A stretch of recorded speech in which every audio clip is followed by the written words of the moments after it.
함께 신앙 고백합니다. 전능하사 천지를 만드신 하나님 아버지를 내가 믿사오며 그 외아들 우리 주 예수 그리스도를 믿사오니 이는 성령으로 잉태하사 동정녀 마리아에게 나시고 본디오 빌라도에게 고난을 받으사 십자가에 못 박혀 죽으시고 장사한 지 사흘 만에 죽은 자 가운데서 다시 살아나시며 하늘에 오르사 전능하신 하나님 우편에 앉아 계시다가 저리로서 산 자와 죽은 자를 심판하러 오시리라. 성령을 믿사오며 거룩한 공예와 성도가 서로 교통하는 것과 죄를 사하여 주시는 것과 몸이 다시 사는 것과 영원히 사는 것을 믿사옵나이다. 아멘.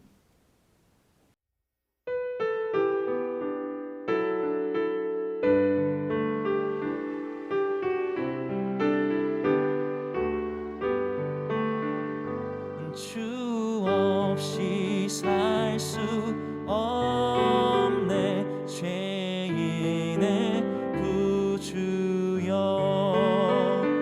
그 귀한 보배 피로 날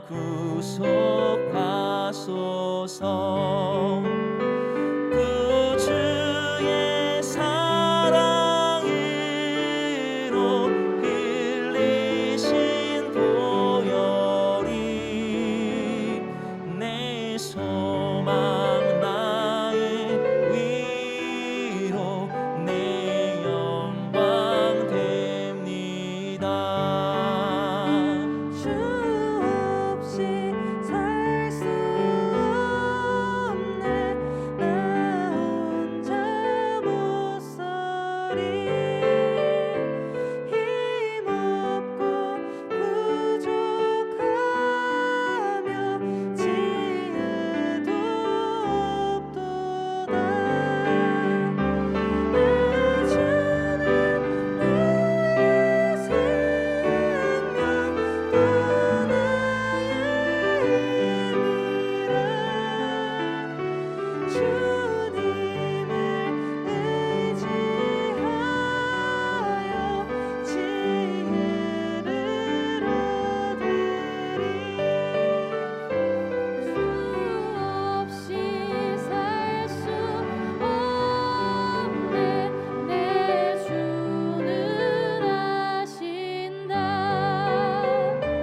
내 영의 깊은 간구 마음의 소원은 주밖에 나의 마음 미안하주리요 내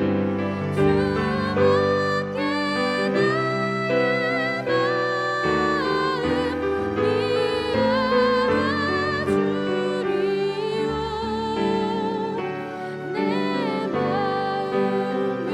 위로하사 영원케 하시네 주 없이 살 수 없네 세월이 흐르고 이 깊은 고독 속에 내 생명 끝나도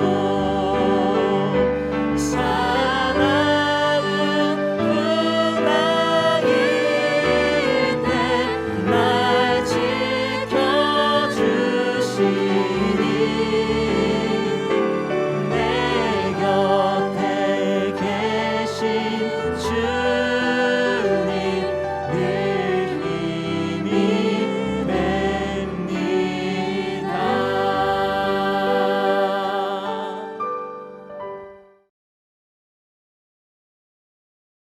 제10장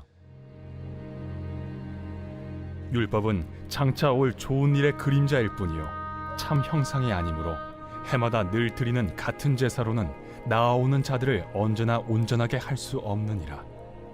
그렇지 아니하면 섬기는 자들이 단번에 정결하게 되어 다시 죄를 깨닫는 일이 없으리니 어찌 제사 드리는 일을 그치지 아니하였으리요. 그러나 이 제사들에는 해마다 죄를 기억하게 하는 것이 있나니 이는 황소와 염소의 피가 능히 죄를 없이 하지 못함이라.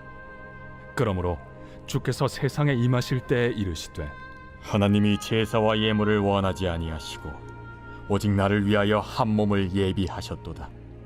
번제와 속죄제는 기뻐하지 아니하시나니 이에 내가 말하기를 하나님이여 보시옵소서. 두루마리 책에 나를 가리켜 기록된 것과 같이 하나님의 뜻을 행하러 왔나이다 하셨느니라. 위에 말씀하시기를 주께서는 제사와 예물과 번제와 속죄제는 원하지도 아니하고 기뻐하지도 아니하신다 하셨고 이는 다 율법을 따라 드리는 것이라. 그 후에 말씀하시기를 보시옵소서 내가 하나님의 뜻을 행하러 왔나이다 하셨으니 그 첫째 것을 패하심은 둘째 것을 세우려 하심이라. 이 뜻을 따라 예수 그리스도의 몸을 단번에 들이심으로 말미암아 우리가 거룩함을 얻었노라. 제사장마다 매일 서서 섬기며 자주 같은 제사를 드리되 이 제사는 언제나 죄를 없게 하지 못하거니와 오직 그리스도는 죄를 위하여 한 영원한 제사를 드리시고 하나님 우편에 앉으사 그 후에 자기 원수들을 자기 발등상이 되게 하실 때까지 기다리시나니 그가 거룩하게 된 자들을 한 번의 제사로 영원히 온전하게 하셨느니라. 또한 성령이 우리에게 증언하시되 주께서 이르시되 그날 후로는 그들과 맺을 언약이 이것이라 하시고 내 법을 그들의 마음에 두고 그들의 생각에 기록하리라 하신 후에 또 그들의 죄와 그들의 불법을 내가 다시 기억하지 아니하리라 하셨으니 이것들을 사하셨은즉 다시 죄를 위하여 제사 드릴 것이 없느니라. 안녕하세요. 오늘도 말씀과 함께 하루를 시작하시는 여러분들을 주의 이름으로 축복합니다. 우리가 어제까지는 히브리서 9장을 함께 보시면서 구약의 희생제사가 우리의 양심을 깨끗하게 하지 못하는 육체적인 예법에 불과하며 우리를 구원하지 못하는 일시적이고 임시적인 방편임을 함께 보았습니다. 오늘 우리가 읽은 히브리서 10장에서는 그 제사가 우리를 온전하게 할 수 없다라고 선언하면서 말씀이 시작됩니다. 그렇다면 여기서 우리가 한 가지 질문이 생깁니다. 왜 하나님은 그렇게 불완전하고 임시적이고 일시적인 제사를 속죄의 방편으로 구약의 이스라엘 백성들에게 제시하셨던 것일까요? 애초부터 하나님께 나아가는 온전한 방법, 예수 그리스도의 제사, 하나님이 계신 그 하늘의 성소까지 나아갈 수 있는 그 제사를 보여주시고 그것을 역사 속에서 실행하셨으면 더 좋지 않았을까 하는 이런 의문이 우리 가운데 생길 수 있습니다. 왜 굳이 구약의 율법과 제사 제도와 제사장을 세우시는 그런 방법들을 두셨던 것일까 하는 의문을 우리가 제기할 수 있는 것이죠. 이 질문에 대한 본질적인 대답은 사실은 구약의 제사와 구약의 율법들이 어떠한 의미를 갖고 있느냐라는 이 궁극적인 질문과 연결되어 있습니다. 구약의 제사들이 일시적이고 임시적이고 부분적이긴 하지만 그것이 아예 쓸모없는 것은 아니었습니다. 구약의 제사들이 갖는 의미가 분명히 있었어요. 오늘 본문에서는 3절과 4절에서 구약의 제사가 갖는 의미들이 나옵니다. 황소와 염소의 피가 능히 죄를 없이 하지는 못하지만 그 제사들에게는 해마다 죄를 기억하게 하는 기능이 있다라고 말하고 있습니다. 제사를 통해서 제물의 피를 흘리는 과정을 통해서 제물을 불로 태워드리는 그 모든 제사의 과정 속에서 사람들은 기억하게 되는 거죠. 아, 내가 죄인이구나. 내가 죄로 말미암아 죽어야 되는 존재인데 나를 대신해서 저 제물이 대신 피를 흘리고 있구나. 내가 거룩하신 하나님의 뜻대로 살지 못하는 그러한 존재이구나 라는 것을 구약의 제사와 제물과 제사장을 통하는 모든 그 과정을 통해서 사람들은 기억하게 되는 것입니다.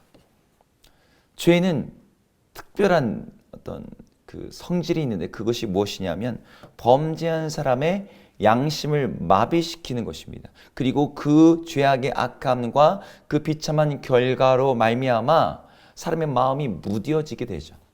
이렇게 무뎌진 양심 속에서 사람들은 자신이 죄인임을 망각하게 돼요. 죄의 결과 앞에서 아무런 두려움도 없이 멸망 앞에 지각 없는 짐승처럼 그냥 멸망으로 끌려가게 되는 것이죠. 그런데 구약의 제사는 바로 그 죄악의 깊은 잠에서부터 사람들을 일깨웁니다. 죄악 자체를 제거하지는 못하지만 죄악의 존재에 대해서, 죄인된 우리들의 어떤 운명과 미래에 대해서는 끊임없이 우리에게 상기시켜주는 역할을 하는 것이 바로 구약의 제사인 것입니다. 저희는 지난 2년이 넘는 시간 동안 전 세계적인 유행병 코로나19 바이러스의 그 고통을 경험했어요. 아직까지도 이 코로나 바이러스를 완전히 제거해주는 치료제는 나오지 않았습니다. 하지만 이 바이러스에 감염되었는지 혹은 감염되지 않은 것인지를 진단해주는 진단 시약들은 여러 종류가 나와 있습니다. 구약의 제사는 바로 그러한 기능을 하는 것이죠. 내가 지금 병들었는지, 내가 그 바이러스에 의해서 지금 생명에 어떤 위험한 상황에 있는지, 아니면 단순 감기인지. 구약의 제사가, 구약의 율법이 그러한 역할을 했던 것이죠. 예수 그리스도의 자기 몸을 단번에 드리는 영원한 제사로 말미암아 이제 우리는 완전한 치료, 완전한 구원, 완전한 회복을 받게 되었습니다. 그러나 그 전까지는 우리가 그 예수 그리스도, 우리를 완전하게 하시고 우리를 구원하시고 우리를 온전케 하시는 그분이 필요하다라고 하는 것을 끊임없이 기억하게 하고 상기시켜주는 바로 그러한 진단시약으로서의 구약의 율법과 희생제사가 필요했던 것입니다. 그래서 오늘 히브리서 본문에서는 그것들을 이야기하는 거예요. 그리고 나서 예수 그리스도가 오시고 난 다음에는 더 이상 이제는 죄와 너희의 불법을 기억하지 아니하리라. 예수 그리스도의 희생제사가 바로 그 모든 것까지도 다 온전케 하기 때문인 거죠. 이것이 예수 그리스도의 몸으로 드려지는 제사가 가는 능력이었습니다. 다시 한번 정리해보면 그렇습니다. 이 구약의 제사와 구약의 율법, 예수 그리스도의 십자가 제사와 예수 그리스도의 복음, 이 사이의 비유는 매우 유사한데요. 구약의 율법이 죄를 깨닫게 하고 우리의 죄인됨과 죄의 종됨을 폭로한다면, 그리고 구약의 희생제사가 우리의 죄를 기억하게 하는 것이라면, 신약의 복음 예수 그리스도의 십자가 제사는 우리 율법이 지명하고 있는 죄인된 우리들로 하여금 우리를 자유하게 하시는 예수 그리스도를 바라보게 하고 믿음으로 죄를 깨끗게 하며 우리를 구원에 이르게 하는 그런 역할을 감당합니다. 이것이 바로 구약의 희생제사와 신약의 예수 그리스도의 십자가 제사, 구약의 율법과 신약의 십자가 복음이 갖고 있는 근본적인 차이입니다. 이제 우리는 예수 그리스도로 말미암아 구약 시대에 그 누구도 경험할 수 없었던 온전한 자유를, 죄를 기억하되 그 죄의 문제를 해결할 수 없던 그 시대의 어떤 그 죄의 노예됨에서 우리를 완전히 자유케 하시는 그 예수 그리스도의 구원을 경험했습니다. 이제는 하나님의 보좌 우편에 앉으신 예수 그리스도로 말미암아 자유민이 되었어요. 그런데 그런 우리들이 다시 세상 로마 제국의 폭력 앞에서 과거로 돌아가서 죄의 노예된 상태 아래서 여전히 살겠다라고 선택하는 것, 그것은 어리석은 선택입니다. 우리에게 어떤 선택을 할 것이냐라고 묻는다면 우리에게 다른 이견이 없어요. 지금 당하는 고난은 예수 그리스도 안에 있는 생명과 영생과 구원과 그 나라와 그 자유와 그 영광과 비교할 수 없는 것입니다. 오늘 히브리서 저자는 우리에게 바로 그 고난으로 초대하고 있어요. 그러나 그 고난은 결코 비싼 비용이 아닙니다. 오히려 유대국으로 돌아가라고 하는 그것이 참 생명을 잃는, 너의 존재 전체를 잃는 어리석은 비용 지출이다라고 저자가 말하는 것이죠. 오늘 우리에게 생명을 주는 그 예수 그리스도를 붙잡고 주님만을 사랑하여 그 예수 그리스도 안에 있는 새로운 삶의 길, 새로운 생명의 길, 새로운 구원의 길을 믿음으로 걸어가시는 우리 모두가 되기를 주의 이름으로 축복합니다. 함께 기도하겠습니다. 하나님, 우리가 믿음으로 주와 함께 걸어가기를 원합니다. 우리 가운데 여러 가지 상황적인 어려움을 인하여서 예수 그리스도의 복음이 아니라 구약의 율법, 그저 행위로만 나의 구원을 보장받고 자유를 얻고자 하는 그런 많은 미혹들이 있을 때 하나님 오늘 이 히브리서의 말씀을 기억하게 하시고 예수 그리스도의 그 복음이 주는 자유를 신뢰하여 지금의 고난을 넉넉히 이겨나가는 우리 모두가 되게 하여 주옵소서. 예수님의 이름으로 기도드립니다. 아멘. 함께 주기도문 하시겠습니다. 하늘에 계신 우리 아버지여, 이름이 거룩히 여김을 받으시오며 나라 임하옵시며 뜻이 하늘에서 이룬 것 같이 땅에서도 이루어지이다. 오늘 우리에게 일용할 양식을 주옵시고 우리가 우리에게 죄 지은 자를 사하여 준 것 같이 우리 죄를 사하여 주옵시고 우리를 시험에 들게 하지 마옵시고 다만 악에서 구하옵소서. 대개 나라와 권세와 영광이 아버지께 영원히 있사옵나이다. 아멘.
주